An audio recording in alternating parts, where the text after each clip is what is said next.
I'm the development manager at CICES, so I look after approved development schemes. I'm also involved with membership and education. So I'll be going through a presentation with you today. As Vicky said, we do welcome any questions, and if there is anything that we have to get back to you on, we will do so. So to start off, CICES, who are we? So we're a chartered institution of civil engineering surveyors. We received the Royal Charter in 2009, and we are headquartered in Manchester, but we are a global institution. So we've got committees all over the world, including Saudi Arabia, UAE. Obviously, we've got committees in Ireland as well, outside the UK. So basically, if you want to be a member and you end up moving abroad, let us know, and it's something we can help you set up as well. Our members specialise in two main surveying disciplines, so geospatial engineering and commercial management and construction. We have got a presidential change, so we have a new president every year. Our current president is Alex Pearsall, and our next president taking over later on in the year is Marek Suchoki. So again, once you are members and once you've got yourselves involved, if you'd be interested in joining the presidential chain, that is something open to you, and let us know. So first things first, why should you consider membership? Because we do understand that it is a bit of time taken to put everything in place, get documentation together, etc. And you are all busy people. These aren't an exhaustive list of benefits of membership, but they're probably some of the key ones. So the first one is professional qualification. CICES post-nominals demonstrate work-based expertise, and more than that, they're a sort of stamp of approval. So you will not get membership through knowing someone else, through time served, through who you know, through any nepotism whatsoever. What those qualifications mean is that your peers have had a look at your work, looked at the sort of projects you're doing, had an in-depth technical discussion with you, and they're willing to give you a stamp of approval. So from my perspective as a layperson, it is something to be incredibly proud of, because it speaks volumes about your ability and your commitment to professional development. That impacts on the next point, so career prospects and employer validation. So we are a globally recognised quality mark in civil engineering surveying that enhances your professional profile. So if you're going for an internal role against someone with similar experience to yourself, having membership with us could be the thing that puts you across a parapet, could be the thing that makes you stand out and secures you the job. Additionally, if you're perhaps moving to other companies, which I'm not advocating for any employers here, it is a sign that you are dedicated to being the best you can be in your career and in the sector. And a kind of a newer benefit to membership, which only launched at the back end of last year, was to achieve Chartered Civil Engineering Surveyor designation. Now, this is a partnership with RICS, and it means that members and fellows, so not technical members, we can only award it for the top two levels of membership, globally, who meet eligibility requirements can access the designation Chartered Civil Engineering Surveyor. So it is personal chartership for you, and this is a designation which I think few of the 500 people in the world will hold, because it is a relatively new thing.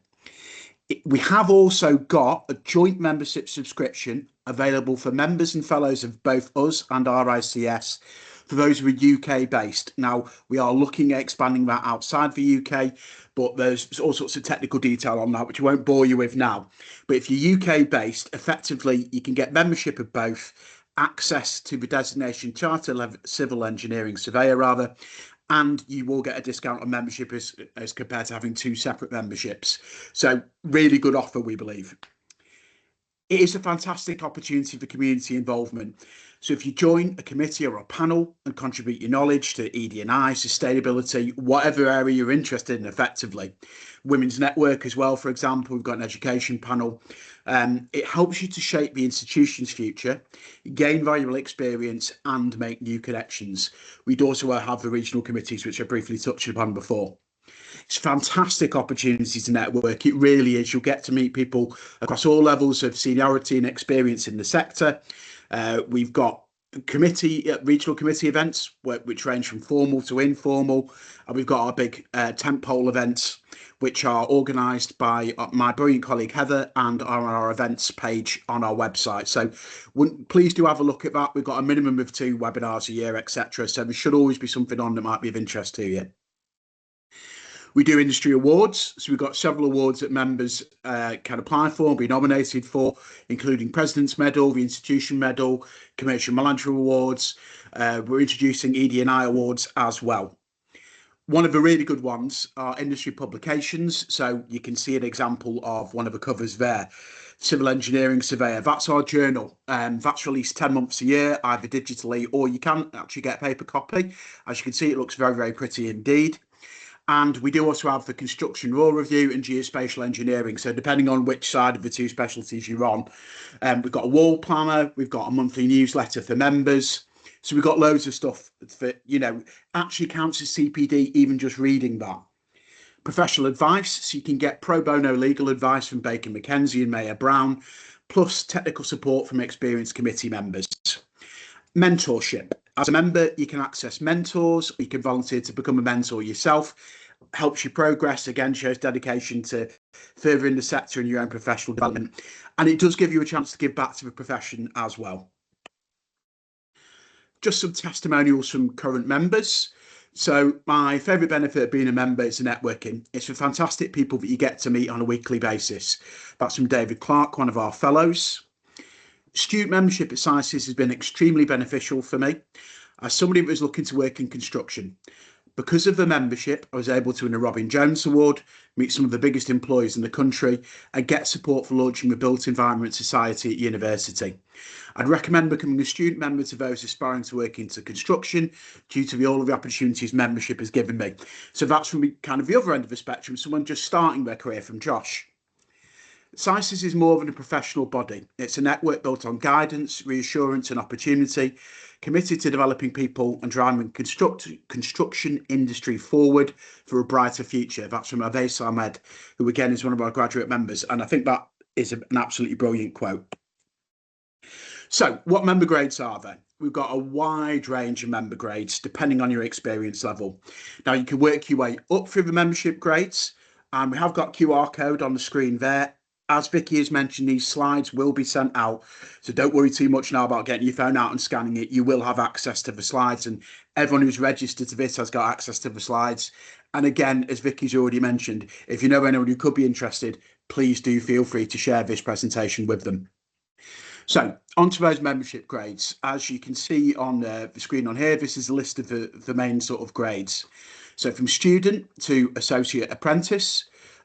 If you do happen to be an apprentice, by the way, we have actually now got accelerated routes to membership, whereby if you finished your apprenticeship in the last 2 years, you can use your endpoint assessment as your experience report with us, just to sort of smooth the path for the membership for you and to not have to recreate a lot of that information. We've got graduate membership, technical membership, member, and fellow. Fellow's our most senior level of membership, and that's for someone who's perhaps stepped away from a day-to-day role, and it's more about managing a team, instilling a culture, horizon scanning, that sort of thing. So you can join at the student or apprenticeship level and work your way through these. But what I will say, and just to highlight, is that you join at the level that's commensurate with your experience. So if you aren't a member of us already, but you are already at member or fellow level, that is the level at which you would join. We're not putting up hoops for you to jump through. You join at a level that's commensurate with your experience.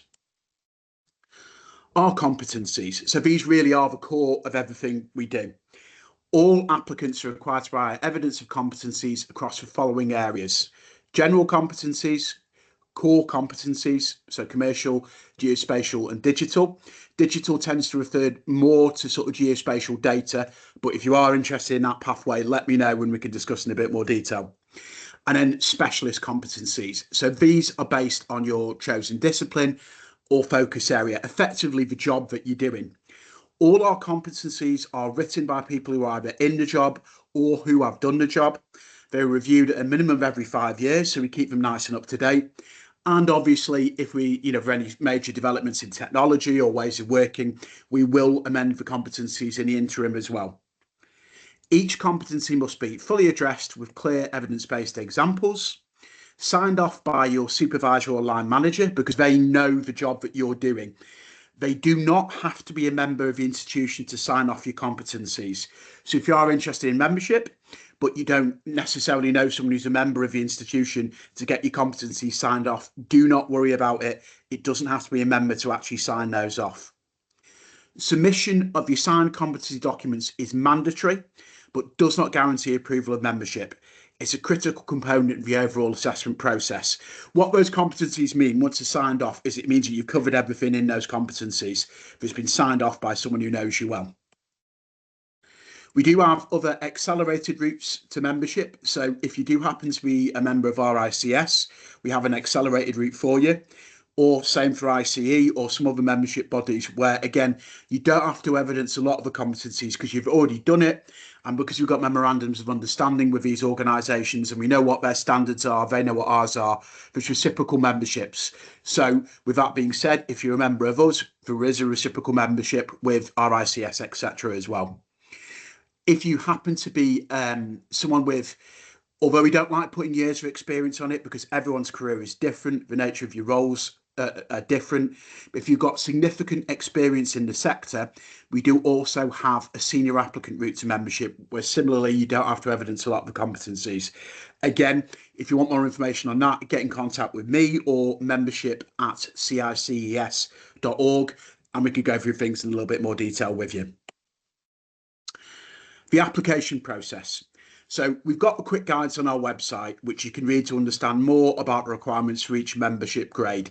They are hopefully pretty self-explanatory, to be honest with you. They do go through things in a decent amount of detail whilst not being too full of information. Once you've read the guides, you can apply via an online application form. You'll be prompted to set up the account with us when you come to apply, and you can save your progress on your form and come back to it as is required. For those of you who might have gone for membership perhaps previously to this year, that was a bit of an issue with the old system. That has now been resolved. Our new CRM should be much more user-friendly for you. Once you've got confirmation of your membership, you'll receive a certificate. You can have this posted to you or download it from our website. We have now transitioned to download being the default just for sustainability reasons. But if you do want it posted to you, do just let us know. It is something we will do. The Approved Development Scheme. So this is an area that myself and my colleague Alessandra are particularly responsible for. And basically what you're doing is you're partnering with us to support the professional growth of your team. So some of the key benefits are you recruit, motivate and retain top talent because you're demonstrating to them you're committed to their career, you want them to progress. It enhances your employment package for similar reasons as to the above. You know, when you're interviewing, try to recruit good members of staff, the fact that you're doing this puts you in a really good light and will reassure those candidates you're dedicated to developing them to be the best they can possibly be. It's access to free, high quality training. It's a fast track to employee adaptation because the process basically involves embedding the competencies in your meetings with the supervisor, line manager, etc. And because you want to identify someone called a mentor internally, it is a faster and more streamlined route to membership. If you are interested in an approved development scheme, if you're either a decision maker in your company or you think that it might be of interest to someone in your company, please do get in contact with me or Alessandra and we can go through things in a little bit more detail with you. It does also mean that you gain our approved development partner status. So again, it's something you could advertise, something that you can talk about when you are doing recruitment. And if you are, as I've briefly touched upon, already a CICES or RICS member or fellow, you could well be eligible for the joint membership subscription, which will both simplify your payments and make it a bit cheaper for you. So if you're looking for further advice on membership, we offer bespoke membership surgeries, both for those who want to join CICES and if you're already a member and you'd like to upgrade as well. And these would be a one-to-one chat with you to talk about, you know, where you're at now, what you need to do to get to the next level, and what the process would be. We can also do tailored surgeries to your team or company. So this is something we particularly offer to approved development schemes because you're already working with us. So we can either come in and do surgeries face-to-face with your team. We could do them remotely because a lot of teams are based across the UK and maybe even internationally as well. The QR code on the screen there, please do, as I say, when you get these slides, scan that if that might be of interest to you. And then once you scan that, fill it in and that's automatically sent across to the membership team and shared with me as well. So if you are interested in the surgery, please do scan that and let us know. And the format would normally be a chat to discuss your current experience and do next steps. Slightly different, obviously, for an upgrade, but a similar sort of proposal. So if you do have any questions, as Vicky said, we've got a bit of time now. We will be answering questions in the chat as well. If you do have any questions now, it might be if it's in a bit more depth or in technical detail, we'll probably take the conversation offline and contact you individually, rather than spend a lot of time going through sort of niche details for you individually in this sort of forum. If you do have questions and you prefer not to ask them out loud now, again, perfectly understandable. Do just get in contact. But with that being said, if there are any questions that you would like to share or put in the chat now, please do feel free, and we will do our best to answer them. Also on the call, my colleagues Vicky, as you've already met, and our CEO Simon Hamlin, who's been deeply involved with setting up the designation and working really hard on the nitty-gritty and minutiae of it as well. So hopefully we're well placed to answer any questions, but if they are in a bit more technical detail, then we probably will take the query offline and get back to you on that. So with that being said, thank you all very much for listening to me talk at you for the last few minutes. And if there are any questions, please feel free to ask.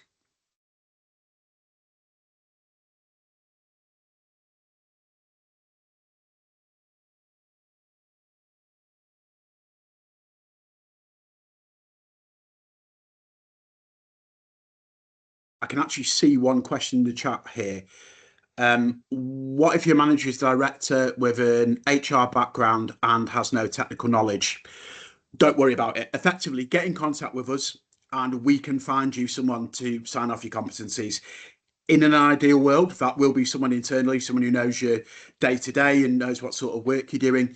But if not, we have got all sorts of volunteers who are also examiners, who are used to the process, who know the process inside and out and can go through things with you. So what I would suggest is if you email membership@cices.org, we can get back to you on that. And don't worry too much about it. We'll do what we can to support you.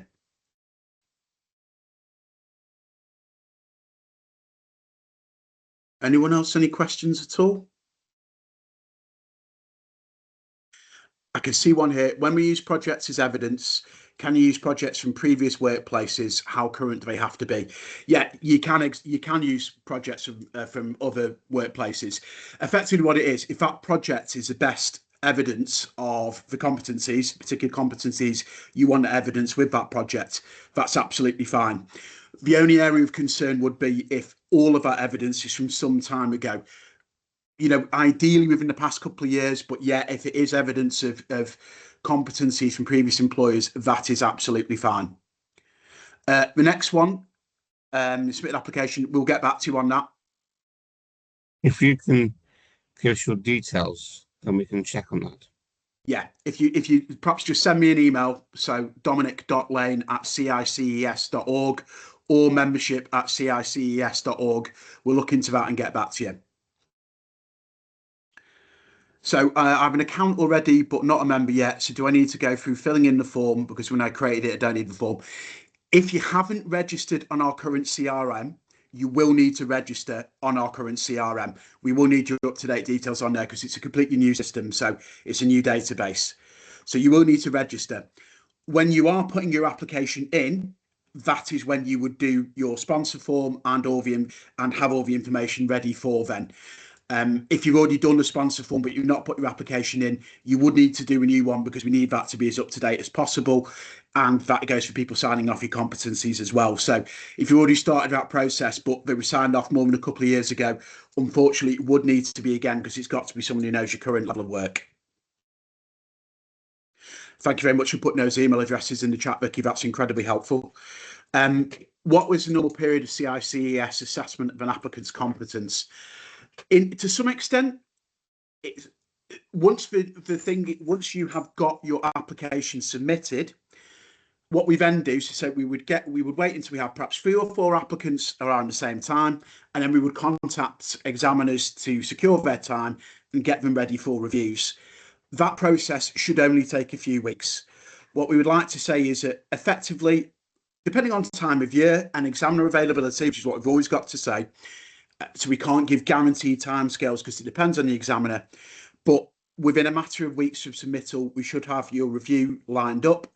And then once you've done your review, it really is, if you've passed, you'll be informed pretty much straight away. if you haven't passed in this particular stage and get a deferral, you'll be informed of that as well. So realistically, within a couple of months, you should have your results of your review interview. And I would say that's ideally longest timescale, but that's just give you a bit of an idea. So for Joseph, don't worry about it. If you're previously part of an ADS and you're not now, don't worry about it. Let me know what employer you're currently working for, and I will contact them to see if they do want an approved development scheme, because it will make your life easier to do so. But it doesn't really impact your application in a lot of ways, because the process will still be the same in terms of getting your competency signed off, getting your experience report, CV and sponsorship form completed. So again, we could, if you want to drop me an email, we can discuss where you're currently working, and I'll contact them to see if they do want an approved development scheme, because it will support you, and it builds that structure around you, so you've got mentors built in. But don't worry too much about it. As long as you can get the competency signed off and get all the documentation together, then you can still put your application in.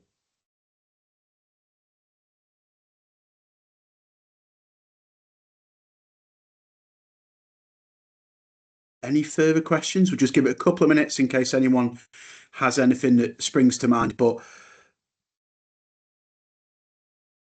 brilliant. Yeah, I can see you putting me in question. Brilliant. Yeah, we'll get back to you on that. Thank you very much for doing so. I did just want to say to all of you, thank you very much for taking a bit of time out today to come to this presentation. We really do appreciate that you are interested in membership. We are a not-for-profit organisation. We are answerable to our members.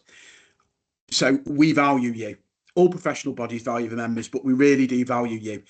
If you do have any suggestions for us, so perhaps if you think there's an area where, once you are a member and you familiarise yourself, if there's a committee that you'd be passionate about setting up, be that in terms of regional committee or about a specific thing, for instance, we've already discussed our ED&I committee, women's network, education panel, all these sorts of things. We've got our EPD&M committee.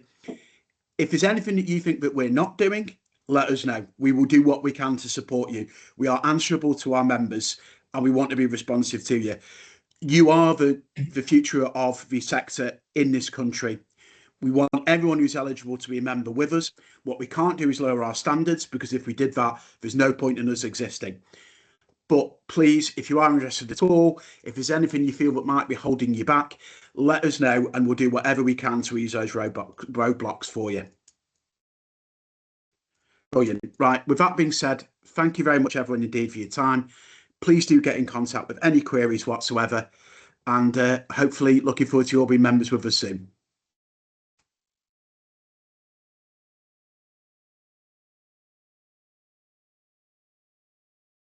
Great, thanks very much, Dan. And as Dan mentioned as well, and I mentioned at the start, I'll make sure that everybody that registered for the webinar gets both the slides and the recording today, and all the information about how you can get in touch with us will be on the email as well.